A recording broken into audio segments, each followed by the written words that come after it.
जगत में सबसे पहली पूजनी और गुरु मां है। जो अपनी माता की सेवा नहीं करता वो कभी मातृ ऋण से उऋण ही नहीं हो सकता।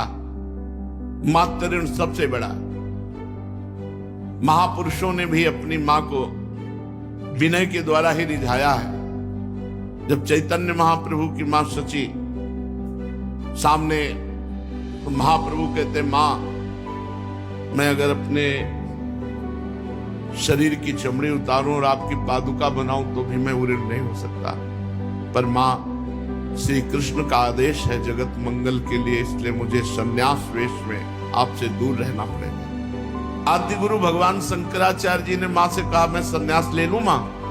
तो उनका नहीं बेटा, संन्यास नहीं, क्योंकि तू ही मेरे पास है, दूसरा कोई है ही नहीं। सेवा के लिए भी नहीं, कोई अग्निदाह करने वाला भी नहीं, और तेरे पिता भी नहीं, कोई भाई भी नहीं, कोई बहन भी नहीं, केवल तू ही है। कैसे संन्यास तू ले सकता है?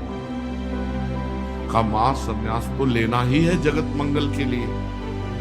भगवान का आदेश है कि मुझे संन्यास। और बाल आदि गुरु भगवान शंकराचार्य बहुत कम अवस्था में अंतर्ध्यान हो गए। एक दिन गंगा स्नान करने गए, अपनी योग माया से मगरमच्छ प्रकट किया। मगरमच्छ ऐसे भगवान शंकराचार्य जी को बोले, मां मगरमच्छ पकड़ लिया। और वो वयोवृद्धा, अरे बेटा कैसे बचोगे? तो बोले, कह दो संन्यास ले लो तो मगरमच्छ छोड़। बोले, बेटा संन्यास ले लो। मगरमच्छ छोड़ दिया। वो तो माया से था। अब मां की अनुमति हो गई। जब बाहर निकले तो कहा, बेटा अब तुम तो संन्यास ले ही लोगे, मुझे पता है, पर मेरे अंतिम समय की अंत्येष्टि क्रिया कौन करेगा? तुम्हारे जैसा महापुरुष पुत्र हो और फिर शरीर का कोई दाह संस्कार करने वाला ना हो।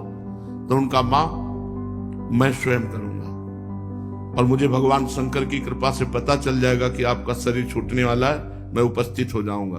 बढ़कर के कोई भी सबसे पहली जगत में पूजनीय और श्रेष्ठ गुरु मां है। इसलिए उन दुर्बुद्धि, उन दुराचारी, उन नरकगामी पुरुषों की क्या बात करें जो अपने मां के ऊपर हाथ उठा देते हैं, जो अपने मां को कटुवचन कहते हैं। मां जैसा 9 महीने गर्भ में रखा, इसके बाद हमारा कितने वर्षों तक मलमूत्र फेंकती रही, अपने रक्त को दूध बनाकर हमें पिलाकर पोषण करती रही। उस मां का जब सेवा करने का अवसर आता है, अनाथ आश्रम भेजा। हम माना तो 10 लाख रुपया, 100 लाख रुपया जमा कर देगा अनाथ आश्रम में, उनकी खूब सेवा होगी। लेकिन प्यार, अपना पुत्र अगर 2 रोटी लेकर के आए, मुस्कुरा करके, मां कैसी हो, इससे बढ़कर के रुपया पैसा और सुविधा नहीं होती। सबसे पहली बात समझ लो, मां। जिसके मां हो और कोई देवी देवता पूजने की जरूरत नहीं, पूजो तो तुम्हारे भाग्य की बात है, लेकिन सबसे बड़ी देवी मां है, सबसे बड़ी पूजा मां है। अगर अपनी मां की सेवा कर ली तो भगवान को प्रसन्न कर लिया। मान जाओ हमारी बात, जहां तक हमारी आवाज पहुंचती हो, अगर तुम्हारी मां हो तो चूकना मत। मां का आशीर्वाद ले लो, विश्व ब्रह्मांड में कभी परास्त नहीं होगे। मां महामहिम गुरु है। हाँ, अगर आप वृंदावन वास करते हो, अपनी मां को पास रखो। जैसी भी परिस्थिति हो, उस परिस्थिति से अपनी मां की सेवा करो, अपने पिता की सेवा करो। ये बहुत बड़ी महिमा मां की है।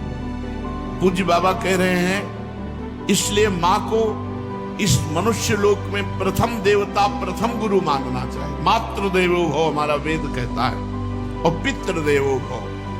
अपने माता पिता की जिसने सेवा नहीं की, आज्ञा नहीं मानी, मनमानी आचरण किए, वो कभी सफल नहीं हो सकता, किसी भी मार्ग में सफल नहीं हो सकता।